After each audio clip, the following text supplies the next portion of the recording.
Boa tarde, Elis. Você já está aí? Você vai ajudar no teste de áudio e de som. Tudo bem, companheira? Boa tarde. Me diga aí, amada. Muita gente linda entrando. Elis, querida, me ajude. Você está conseguindo me ver e me ouvir? Áudio ok. A imagem tá ok também. Então, gratidão. Eu fico aqui esperando quem vai entrar primeiro para ajudar no teste de áudio e de imagem. Boa tarde a todas. Estou vendo uma mulherada maravilhosa entrando aí. Um beijo, Sandra. Tem uma companheira aqui, Edna, perguntando se está sem som. Não, está com som. Será que o seu volume está baixo? Vocês estão conseguindo ouvir? Pela primeira vez, eu peço só um pouquinho de paciência, porque nossa live é assim, o público ajuda no teste. A Renailda Cazumbá, um beijo, dizendo que o núcleo de leitura da UFES está presente. Que massa. Então, gente, boa tarde. Vou esperar a chegada da nossa convidada de hoje, que é a escritora Miriam Alves. Enquanto isso, eu vou dar alguns informes, que é o tempo que Miriam chega. Elissa está dizendo que está pipocando. Pipocando o quê que eu não estou entendendo? Me explique. Mas vamos lá. Vocês estão na live do Projeto Profundanças. Eu sou Daniela Galdino, sou poeta, performer, professora da Universidade do Estado da Bahia. Em 2014, eu é, vocês estão me ouvindo? Tem um pessoal sinalizando aqui. Vocês poderiam dizer se estão me ouvindo? O áudio está pipocando. Vocês poderiam sinalizar se conseguem me ouvir, por favor? Então acho que é o meu. Assim, gente, acho que hoje eu vou ter que fazer sem fone. É o fone que está dando interferência. Melhorou assim? Melhorou? Lilian Sampaio. Tá certo. Então, gente, nesse teste eu vou ter que fechar a janela aqui porque tem o carro do ovo e tem obras aqui na rua. Peraí.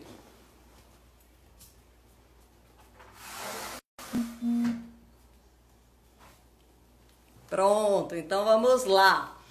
Eu estava dizendo que eu sou Daniela Galdino, poeta, performer aqui da Bahia. Em 2014 eu criei o projeto Profundanças. Miriam Alves, maravilhosa, acabou de entrar aí. Eu só vou concluir os informes para chamá-la. E desde 2014, Profundanças vem sendo desenvolvido em parceria com a produtora baiana Voo Audiovisual. Nós somos um projeto de mapeamento e publicação de mulheres escritoras, em sua maioria nordestinas e inéditas. Lançamos o primeiro livro em 2014, o segundo em 2017 e o terceiro em 2019. Nossos livros estão disponíveis para download gratuito. Depois da live, é só vocês clicarem no link da bio que vocês vão achar os nossos 3 livros. Miriam Alves, essa grande referência da literatura negra, não só aqui no Brasil, mas fora do Brasil também, está com a gente no livro 2. Como assim, se o projeto é para publicar escritoras inéditas? Como eu disse, em sua maioria, a partir de 2017, nós ampliamos os diálogos e passamos a convidar escritoras que já têm uma trajetória no campo literário de publicações autorais. E é assim que Miriam Alves, essa escritora maravilhosa, essa grande amiga, chega em Profundanças.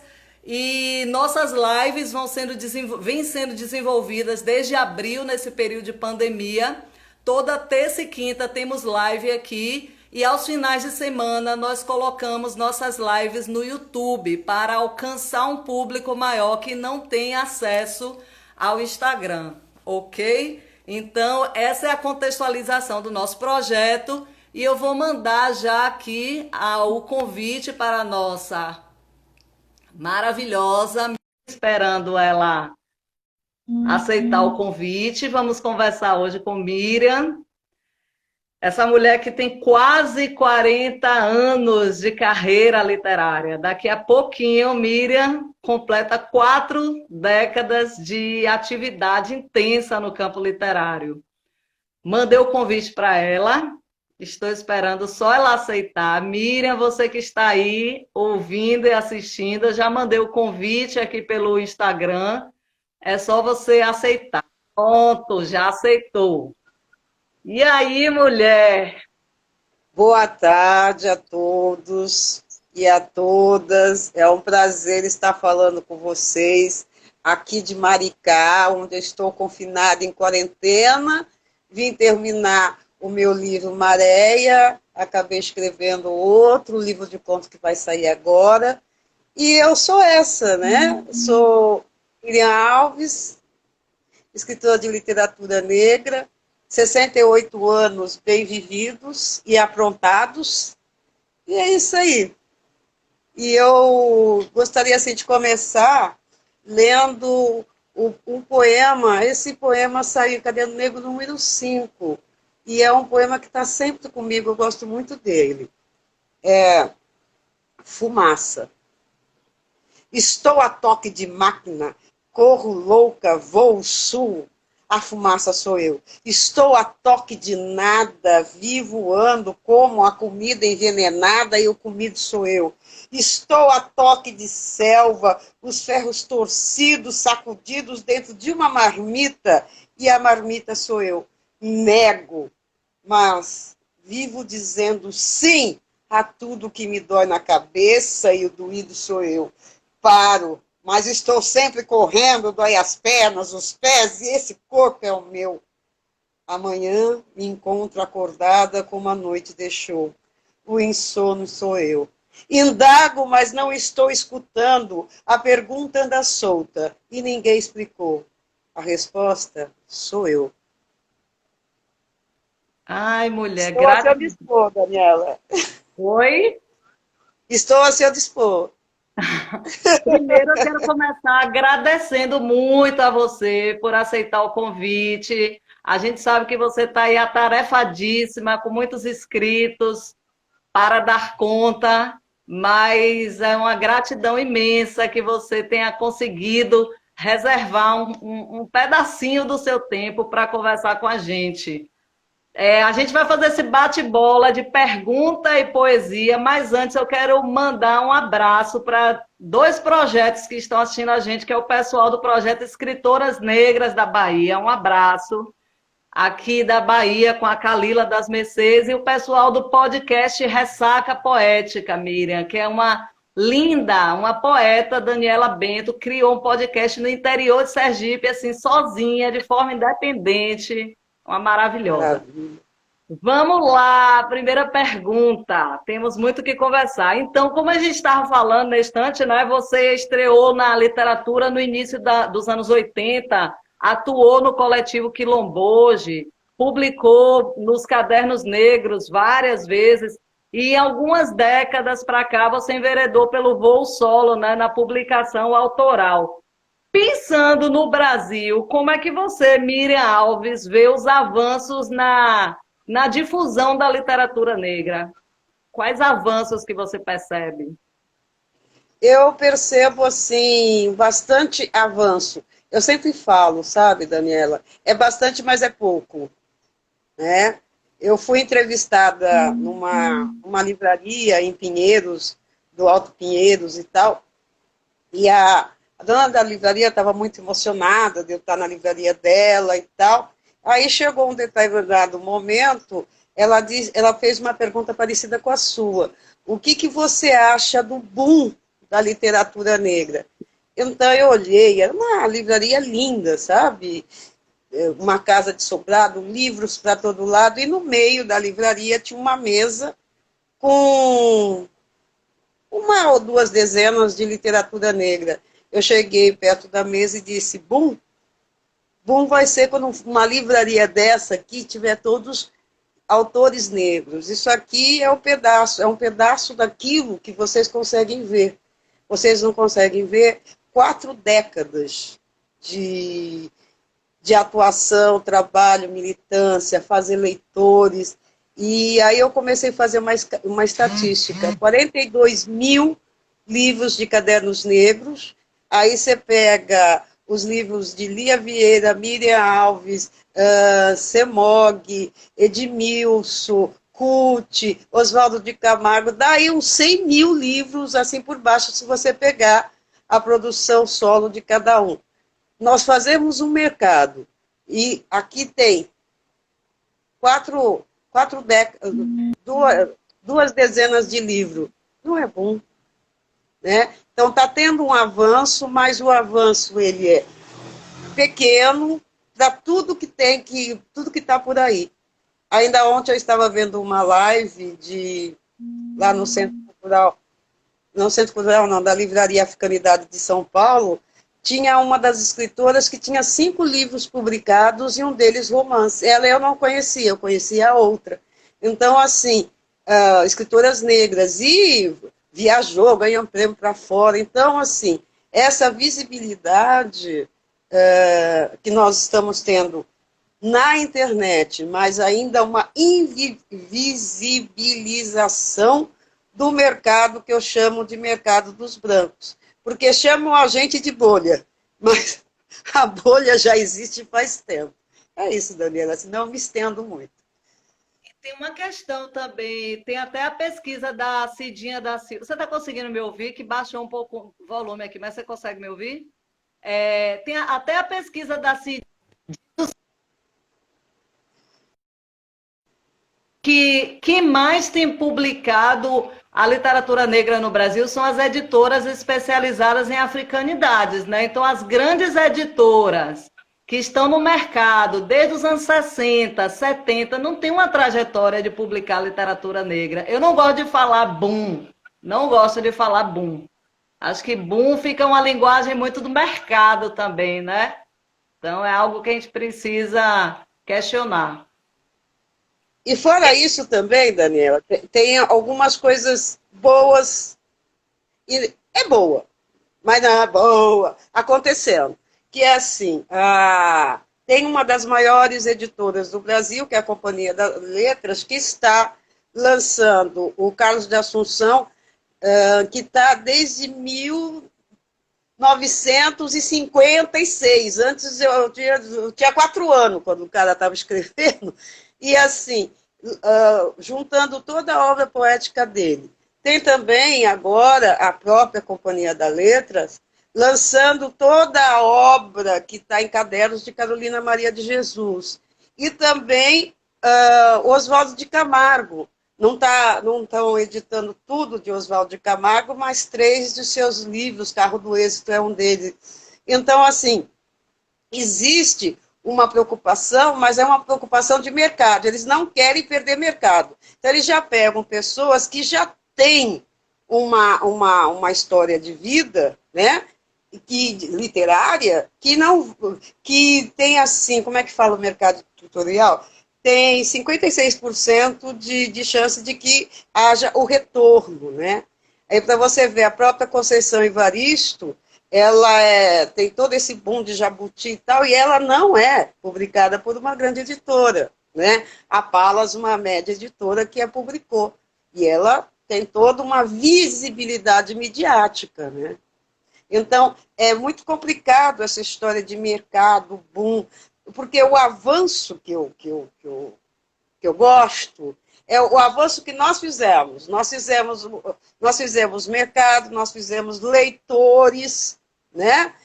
Escritores também. Caderno Negro conseguiu dar vazão, foi um grande canal de vazão de vários escritores, eu e outros tantos, né? Agora, tem outros canais que são o pessoal do Sarau, que tem as suas publicações, né? A literatura negra periférica, tem o pessoal de slam, essas escritoras que eu disse são de slam. Então, assim, tem o nicho é grande, o mercado existe, sabe? E não é mercado de bolha, porque bolha é o grande mercado editorial que edita os clubinhos os brancos e tal fazem a questão das feiras literárias e tal, quem ganha prêmios, 10 mais vendidos. Então, esse é uma bolha clubinho. Nós estamos no nosso espaço quebrando os paradigmas. Primeiro paradigma, negro não lê. Pessoal da periferia não lê. Então, a gente publica e joga no lixo, né? Não, eles leem. Eles leem e se leem também, no caso do Islã. E outro, né? Negro não escreve. E outro, isto não vende. Você acha que a gente faz para não vender? Eu sei que, enquanto escritora, até pouco tempo eu mesmo paguei meus livros, eu consegui dar entrada no meu apartamento vendendo livro. Momento de busca, por exemplo. Entendeu? Eu juntei quase um terço da entrada. Então, não existe possibilidade dentro deste mercado que está falindo, porque não fala para 53% da população. Porque diz que essa população não lê, essa população não consome livro. Essa população não consome livro, que ela não se veja. A partir do momento que ela se vê num conto que fala das coisas próximas dela, né, que não fica também marcando sempre aquela história que a gente nunca vai deixar de ser escravo e serviçal dentro da literatura do branco, e a nossa literatura fala de outros lugares. Não nos idealizando, mas a literatura é um pouco disso, mas veja bem, o personagem que entrou num desvio, ele tem uma interioridade, ele tem uma dor, ele tem um amor, ele tem um propósito. Ele não nasce atirando e traficando, entendeu? Esta literatura fala, assim, por exemplo, eu gosto dos retornos do meu livro que diz assim, nossa, Miriam, você escreveu a minha história. Mas não te escrevi a sua história, eu nem te conheço. Mas aquela história a pessoa se vê. Então, assim, nossa, você fala isso, aparece o meu avô, a minha, aí começa a contar. Agora me diz, aí eu escrevo outros, né? Ela me conta história, eu escrevo outros. Aí assim, aí me diz, em que livro escrito por branco você pode ver isso? Você vê assim, nossa, tadinho, nossa, bandido. Então, essa interioridade toda. Mas é isso aí, de novo. Tomar uma aguinha aqui? E quando você vai tomar uma aguinha, queria mandar um abraço para duas escritoras que estão aqui, que é Celeste Bastos, que está com a gente em Profundança Zoom, uma mulher maravilhosa, acabou de publicar o primeiro livro dela, Miriam, aos 60 anos, Realização de um Sonho, e Lia Vieira entrou aqui agora, Lia, minha amiga! Beijo, já, querida! já mandou abraço, já te chamou de rainha. Eu queria pedir para você recitar mais um poema antes da próxima pergunta. Eu tô com saudade de ouvir você falando poesia, mulher. Aí você sabe que aqui fica meio difícil, né? A gente só tem corpo daqui para cima e eu declamo com o corpo todo, então fica meio complicado. Mas já falei, não posso levantar porque da cintura para baixo é nude. É brincadeira. É porque a gente só vê daqui para cima. Já que a Lia me chamou de rainha, eu vou ler Rainha do Lar. Olha, parece que a gente combinou, hein? Rainha do Lar. Mesas, copos, minha casa. Tranca-filme, silêncio nas paredes. Esmurram meus ouvidos. Palavras, ecos abandonados. Mesa, copo, minha casa. Na couraça de espera, nuvens de cigarros coloram em fantasias cinzas. As vozes nos discos, calos, nem choro, nem riso, triste tranquilidade, livros paralisados, solidão e medo, mesa, copo, minha casa e uma janela aberta. Mulher, olha, quando eu te conheci, a gente só se viu pessoalmente 3 vezes, mas foram 3 vezes o ciclo fechando, suficientes para te conhecer assim tão de perto, ouvir sua poesia, que é isso mesmo que você acabou de dizer, que é com o corpo todo. E não tem como passar despercebida essa poesia, essa mulher. Então, eu já começo agradecendo pelo nosso encontro, pelos nossos 2 reencontros. Gente, tem muita gente maravilhosa. O Landê, o poeta daqui da Bahia. Landê, abraço, Landê. Incrível, maravilhoso. Enfim, eu vou dando os informes aqui e daqui a pouco vocês mandem perguntas. Mas vamos lá. Recentemente, nessa pandemia, eu li um texto seu maravilhoso que saiu na revista Piauí. E nesse texto você pontua de maneira bem lúcida uma coisa assim que eu fiquei bem atravessada por isso. Você diz que só depois de 35 anos de carreira você teve a experiência de ser procurada por uma editora para publicar um romance seu com a editora Malê, para publicar o romance Maré.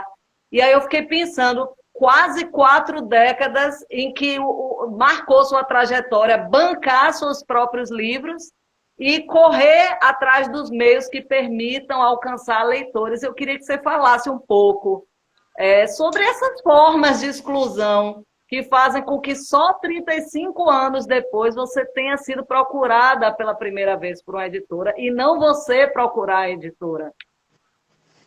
Porque isso está ligado à minha carreira mesmo, né? Porque lá no começo, parece música, eu, como todo brasileiro, né? Acreditei na democracia racial. Né? Então, lá pela década, no final da década de 70, comecinho da década de 80, eu já escrevia tinha caderninho, essas coisas todas, porque escrever para mim é uma coisa assim, você escreve por uma necessidade sua. Você pode guardar na gaveta, mostrar para o pai, para a mãe, para o namorado, para a namorada, sabe, para o vizinho. Aí, quando você já está nessa fase, se é que você for chegar nessa fase, de mostrar para a namorada, para o vizinho, para quem quer que seja, você já quer falar com o outro também. Você não está falando só com você. Aí, isto pode, num crescente, né? Você querer, aí você já começa a declamar no intervalo da sala de aula, aí você já começa a fazer um caderninho pensando em publicar.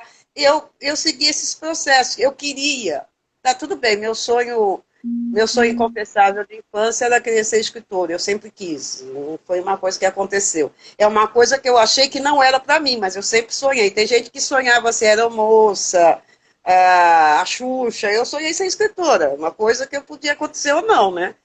E mais fácil de não acontecer, na verdade. Aí, mas Carolina de Jesus diz que acontece. Aí, assim, então, o que fiz?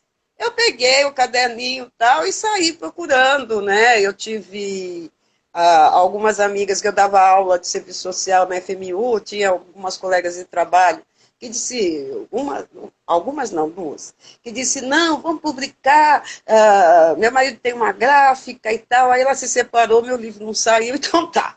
Aí eu saí procurando e fiz aqueles concursos, né, de declamação, porque sempre teve, e eu era uma das poucas negras na conversa, acho que a única às vezes, e não vou dizer o nome da editora, mas assim, essa editora veio atrás de mim para publicar e eu não quis. Aí assim, então, aí eu estava declamando e tal, eu sempre brinco, né? Eu estava declamando, minha carne queimou na panela, minha alma penou no porão de algum navio, raspo com palha de alho, o chão que exala barro branco. Ganhei? Lógico que não, né? Quem ganhou foi a chuva, o guarda-chuva, os pingos e tal, aquela conversa. Aí eu ficava tão frustrada, né? E chegava no final da faculdade, eu sentava na mesa do bar, assim, no final de sexta-feira, tinha um finalzinho lá, tocar violão, e aí eu sentava na ponta da mesa e começava, minha carne queimou na parede. Aí as minhas amigas Vê se entrou uma amiga chamada Ione de Jesus aí, a minha amiga do tempo dessa história.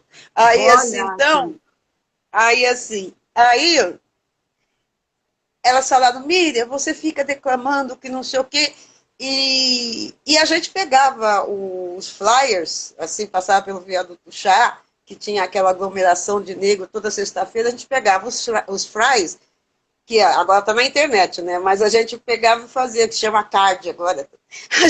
A gente fazia a agenda, né? Do mês, da semana, da semana.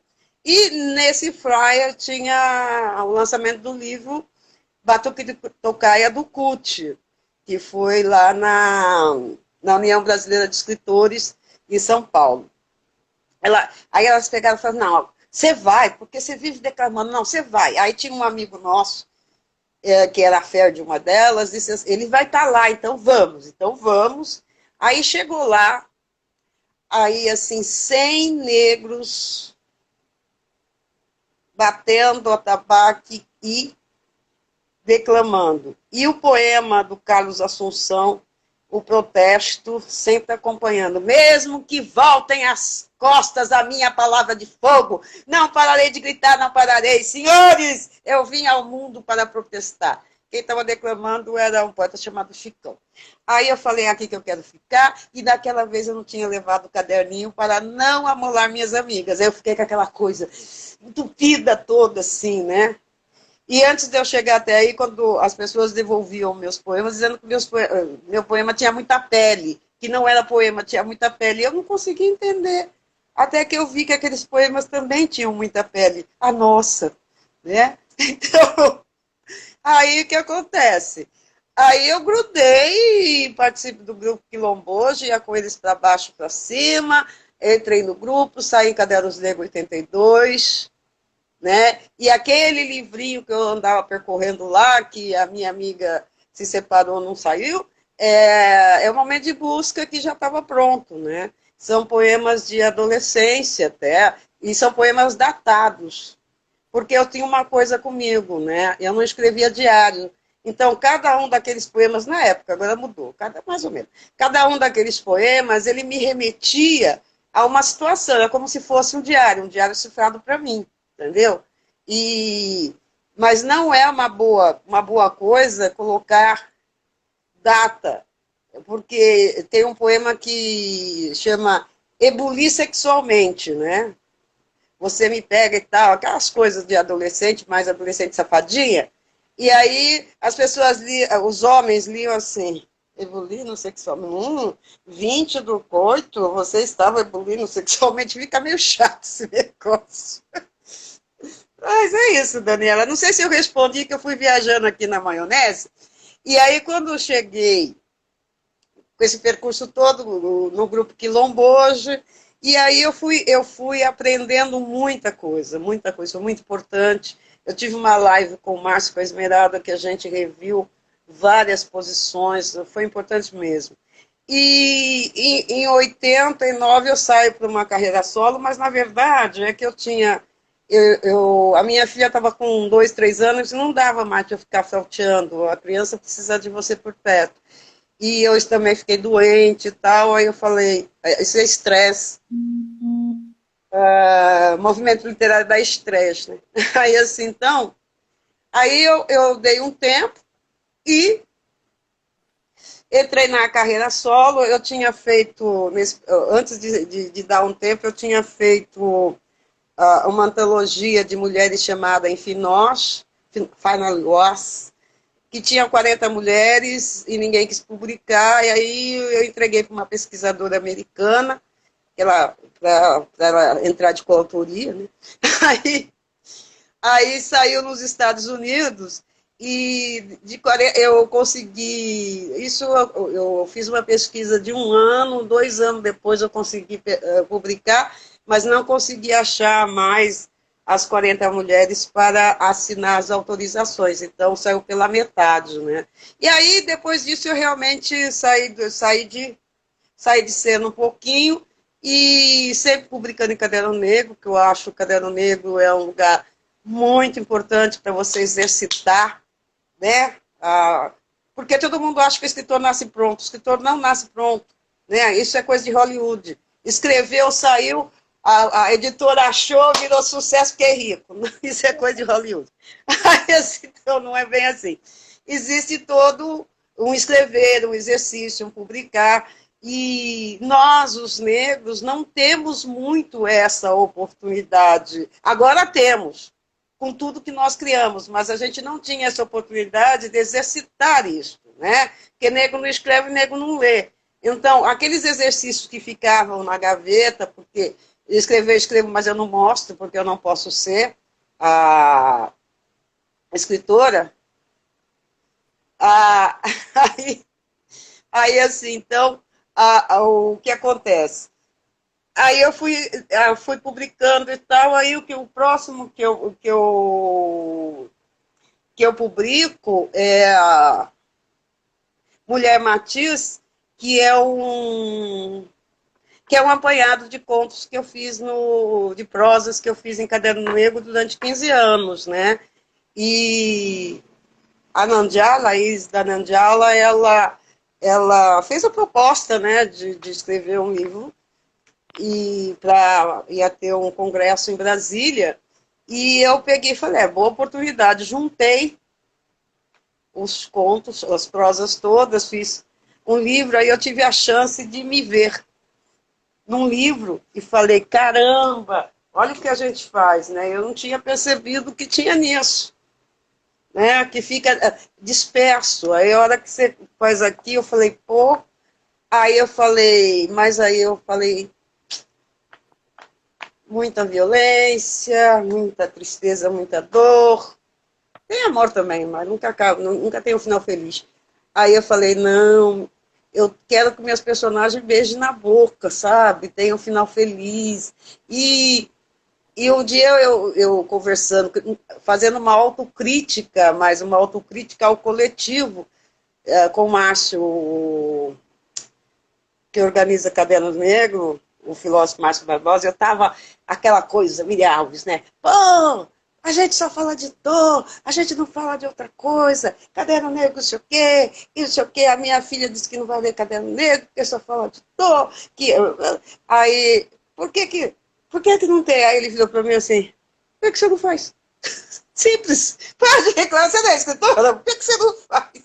Aí eu fiquei 2 anos com esse tapa na cara, por isso que é bom a gente conversar, sabe? Tá! Eu falei, estou cobrando outro o que eu quero ler, eu quero ver, então faça. Aí eu fiz Bará. Não, antes disso eu fiz esse aqui, que foi uma aula que eu dei nos Estados Unidos, que entre essa eu fui convidada para dar uma aula lá, e eu queria levar o xerox dos poemas dos meus amigos, que não tem livro, né? Os livros esgotam rápido, porque não vende, ninguém lê, esgota rápido. Aí, assim, então, aí a professora, a coordenadora lá que me convidou, ela disse aqui não funciona assim, não pode. Agora, se você escrever alguma coisa e colocar os poemas dos seus amigos, aí pode. Porque aí você está organizando, né? Aí eu peguei, escrevi, assim, uns 4, 5 meses escrevi isso aqui, que era para dar aula, era uma apostila. Aí eu falei, vou apostilar. Aí eu falei, uma apostila. Aí eu fui procurar, falei, como eu estava ali tratando com a Iris esse livro, eu perguntei para ela, Iris, olha, eu estou com um material assim, essa editora aí que você faz, você não tem outra, essa gráfica aí, não apostila para mim, eu preciso de uns 20, não preciso mais que isso, que as classes são pequenas. Aí ela manda o material, mandei o material e falei assim, Mira, isso é um livro. Tirou em menos de um mês. Ele tem todos os erros da pressa, mas assim, eu entrando, quase saindo de casa, aí o livro chegando, né? E é um livro que eu gosto dele, mas ele teria que mudar muita coisa. Um dele é o título, Brasil Afro, autorrevelado, e o que eu falo de literatura afro, literatura afro-brasileira. Assim como eu acreditei na democracia racial, em Papai Noel e Coelhinho da Páscoa, eu acreditei em literatura afro-brasileira. Depois você vai ver que isso não contempla a literatura negra, que é que não é um achado, é uma consequência. Ela nasce dentro do e com o movimento negro unificado, ela fez parte, os autores foram atores deste movimento também, então ela nasce nesse seio, com esse nome. Aí, quando ela começa a ser visível academicamente, aí vem os batismos. E aí, tanto o Althusser como o Guattari alerta, né? Que é o aparelho ideológico. A questão do autorreconhecimento é você ser reconhecido dentro dos aparelhos ideológicos do Estado. Falo Guattari, ampliando o Althusser. Então, veja bem, se é isso, esses aparelhos ideológicos do Estado me negaram, me tornaram negro. A hora que eu pego, me tiraram tudo o que eu podia e eu não tenho referência, tá, eu tenho essa, negro. Eu vou ressignificar isso. Ressignifico e que não sei o que, aí quando fica visível, não. Antes você era da nação banto, aí aqui você virou negro. A hora que você pegou e ressignificou isso, agora você é afro de novo. E afro é uma diluição porque é uma negação das consequências, é aí que está. Sabe? A sociedade nega a gente enquanto um ser pensante, um ser que sabe o que está fazendo, que tem consequência, é uma atitude pensada. A gente pensou isso, a gente discutiu isso, a gente leu teoria, a gente passou o domingo inteiro conversando, brincando, comendo feijoada e discutindo literatura, Monteiro Lobato, Machado de Assis e tal, para depois a gente conseguir isto que desses 42 anos e tal, que essa aglutinação, que essa saída, essa possibilidade de ser visível para os nossos, aí não, agora vocês são afro, não estou fora. Miriam, E eu não sei se respondi. tá, deixa eu só falar uma coisa aqui. Eu ficaria a tarde toda ouvindo você aqui, mas ainda tem uma pergunta. E eu queria pedir para você ler um poema, mas Landê mandou um pedido especial para você. Se você pode ler o poema em homenagem ao MNU.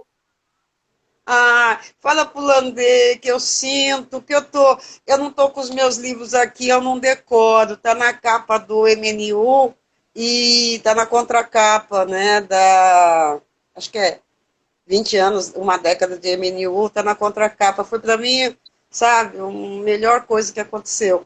Mas eu Mas, não tenho aqui, Landê, perdoe. Eu não tenho a então, memória do seu Carlos da Assunção, não.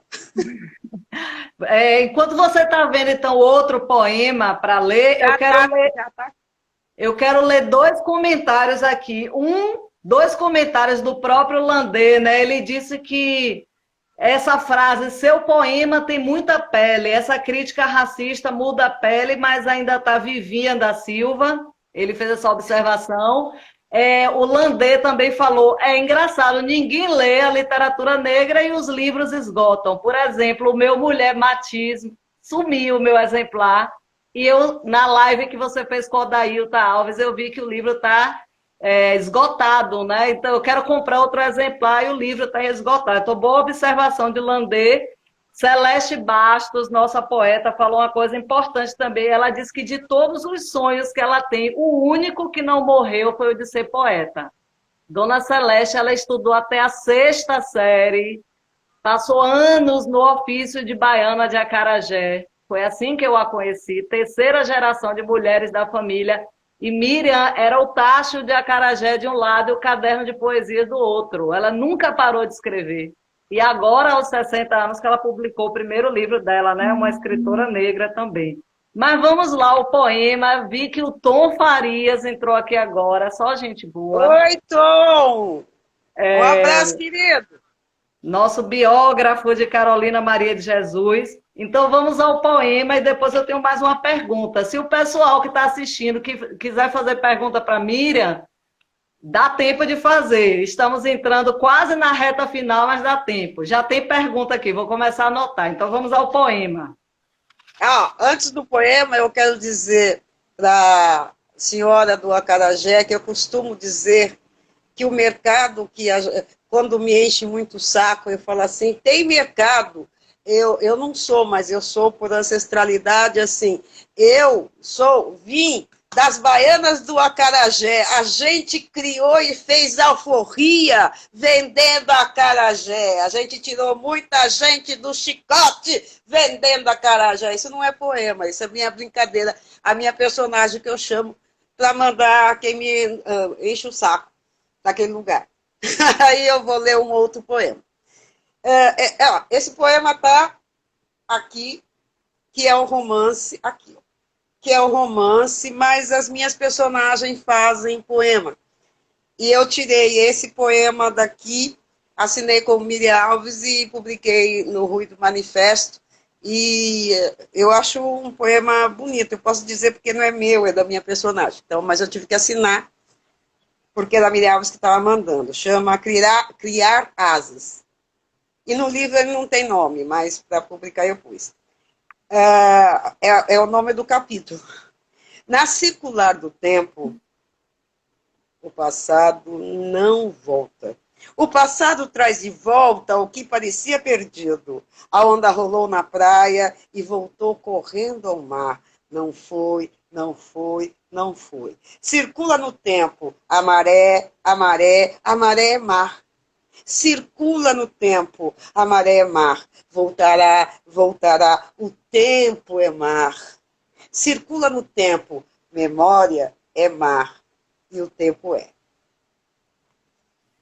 Eita, mulher, olha como as coisas se encaixam. Eu acabei de anotar uma pergunta que chegou do público, e aí eu vou fazer já essa pergunta porque você falou na circular do tempo. Eu lembrei da circularidade, né, como um valor civilizatório africano. E a pergunta que chegou aqui foi: existe algum motivo para você ter fundado a sua escrita tendo como alvo central a religiosidade negro-brasileira? Foi uma pergunta enviada pelo perfil Educa Negra Cintiar. Olha, respondendo, eu fui criada, né, na religião, na religião de matriz africana e também afro-indígena, né? A minha mãe era bugra e benzia, rezava, aconselhava, saía do corpo, essas coisas. E a minha avó paterna era benzedeira, cartomante, coisas desse tipo. Então, Bará, na Trilha do Vento, conta muito das experiências assim oníricas, né, que eu tive com elas, assim, que é muito, muito interessante. Então, como você não pode ficar contando isso, não por uma questão de segredo de religiosidade, mas uma questão, se você conta para o mundo ocidental que trata diferente a questão do invisível, eu trabalhei em hospital e eu sei para onde vai parar essas pessoas. Então, eu até entendo quando a minha família fala não conta, que era para te preservar. E eu sou iaquequerê, né, de uma casa, estou aqui confinada, não estou podendo ir, mas os meus axés estão todos sendo cuidados, eu cuido aqui, eles cuidam lá. E a circularidade do tempo é uma coisa que sempre foi muito precisa para mim, porque o tempo que é, não é, mas é. E que o Einstein chamou de tempo quântico, mas nós das matrizes africanas, a gente conhece esse tempo quântico na praxe, que é as nossas próprias religião, por exemplo, toda aquela circularidade do candomblé, da umbanda, e as próprias entidades quando circulam, no meu corpo de Miriam Alves tem um outro corpo de um outro tempo, né? E num tempo que não é daquele corpo. E nem sei se aquele corpo foi físico ou é perifísico. Então, a gente trabalha com essa questão da religiosidade, diferente de Kardec, mas compreendendo, acho que você está caindo para mim. Eu estou te ouvindo, você está me ouvindo? Tá. Tô, mas você está caindo, você congelou, mas eu vou continuar, tá? Aí, assim, voltou. Aí, assim, então, essa circularidade, eu comecei a observar isso desde criança E quando aquela coisa da dialética, espiral e tal, aquilo eu falei, isso é muito mais que uma espiral, é uma circular, é uma outra coisa. Sem contar que eu sou filha de Inhansã. Se eu não entender isso que eu estou fazendo aqui, eu sou entrar no rodopio, né? Em mim mesma. Então, é necessário entender e se aceitar. Então, essa circularidade, sim, tem muito a ver com a ancestralidade. Esse livro aqui, Maréia, eu falo disso. Isso aqui, para mim, é a solução de algumas coisas. E uma das minhas personagens diz que fomos fios partidos, mas os fios se religam. Eles estão partidos como se eles estivessem tendo uma energia procurando a se ligar, religar, religar. E aí, é por aí. Eu escrevo esse livro, por isso que eu fiquei assim, sabe? Eu escrevo esse livro assim, porque... Bom, é isso. Tem outra pergunta aí, Daniela? Olha, peraí, você disse que é filha de Yansan, né? Por isso que eu tô de vermelho aqui, em homenagem a você, porque quando eu penso em você, eu só lembro da cor vermelha. Você é Eu muito. só uso vermelho e azul e amarelo. É. Olha Porque só, em tem alguns uma. lugares em até amarela, né? É. Lia Vieira pediu para você falar um pouquinho sobre o seu livro Black Woman Rewriting. Ai, meu Deus, meu inglês é péssimo. Mulher escrevendo, que ela tá. Aí, assim, quando eu escrevi Final Was, tá certo, Lia? Minha pronúncia é péssima. Enfim, nós, em bom português, eu tinha um projeto, né? Que era poema, conto, e depois fazer um livro em que as mulheres fizessem texto comentando tal. Eu abandonei o projeto no meio, porque começou a dar muito trabalho, não o trabalho de fazer, outros trabalhos paralelos, né? E, e, o, e assim, e estava eu e Lia em Miami, né? Eu com essa ideia na cabeça. Nós fomos convidadas pela Carol Boyce Davis para participar do encontro afro-caribenho, né? Primeiro. E aí, chegar lá, né? Aí tem aqueles brasileiros que vão para lá, moram lá, e parece que esquecem que não viram negro na vida, aí quando vê um negro brasileiro, escritor, vem, pá, nossa, e são cobrados também. Olha que interessante. Os professores que falam, eles falam de literatura caribenha, de literatura africana, angolana e tal, e não falam de literatura negra brasileira. E aí tem escritoras negras indo para lá e ela não conhecia. E é cobrada, né? E aí, esqueci o nome dela agora aqui, Maria Helena. Maria Helena. Aí a professora Maria Helena, fica aquela coisa e tal. Aí eu cheguei, conversei com ela, falei, olha, eu tenho essa ideia, vamos fazer? Ela falou, vamos. Aí saiu em Londres. Né? O mais interessante dessa história é que eu falei assim, olha, eu te dou a coautoria porque eu já sei. Se você quer só fazer a tradução, só que tradução aqui não quer dizer nada, você tem que entrar com coautoria. Não, aí depois ela fala, não, eu aceito coautoria, é porque eu sou mais conhecida aqui nos Estados Unidos que você e tal. Caiu do cavalo bonitinho. Eu era. Porque assim, quando a gente vai para lá, eu e Lia éramos conhecidas. Eu não sei se Lia sabia, mas eu não sabia que eu era tão conhecida nos Estados Unidos, cara. Conhecida através do meu trabalho. A Carol Boyce Davis, ela tinha alertado, quando eu conheci Carol Boyce Davis, alguns 2 anos antes, que ela falou, eu vou te levar para os Estados Unidos, mas você é conhecida lá, eu aqui, sabe? Sabe?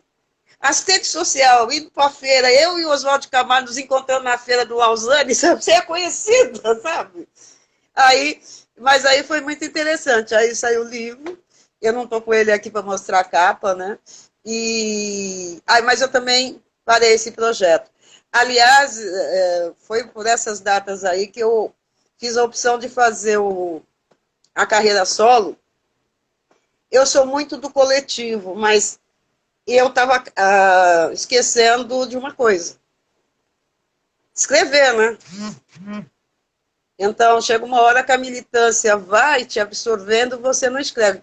Não que eu deixei de ser militante, mas eu deixei daquela, não, deixa que eu levo, sabe? Eu carrego a cadeira. Então, uma que também já não tem mais idade para isso, né? 68 anos, se eu carregar muita cadeira, muito livre, descadeira tudo, minha filha.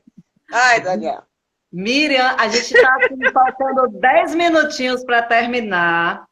Eu vou te pedir para recitar outro poema e nas despedidas eu já vou pedir que... É porque as lives da gente tem muitas jovens escritoras negras assistindo. Aí eu queria te pedir para falar um poema e nas despedidas, o que você diria para essas jovens negras que estão começando a divulgar os seus escritos ou começando a mergulhar na escrita literária? Então, o poema e esse recado para as jovens escritoras que estão aqui. E para o pessoal que está assistindo a gente, eu queria pedir, minha gente, passa rápido. Com Miriam Alves, a coisa passa rápido. O povo já está reclamando que vai acabar. Eu queria pedir para o pessoal de casa escrever aqui nos comentários as cidades e os estados onde vocês estão agora assistindo a gente. E lembrar que as 3 antologias de Profundanças estão disponíveis para download gratuito. Vocês clicam no link da bio, acham nossas antologias e Miriam Alves está na antologia número 2. Poema e recado para jovens escritoras. Lojinha, Maréia, 50% de desconto no site da Malê. Tá?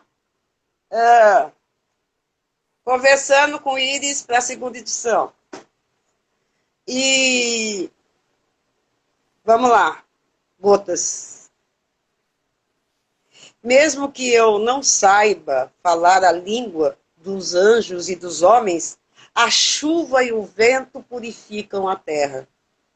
Mesmo que eu não saiba falar a língua de anjos e de homens, orixás iluminam e refletem-me, derramam gotas iluminadas de axé no meu ori.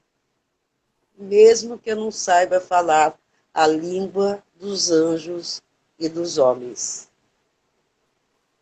Eu deixo esse poema para jovem, que eu acho que é tudo, né? Não desista nunca.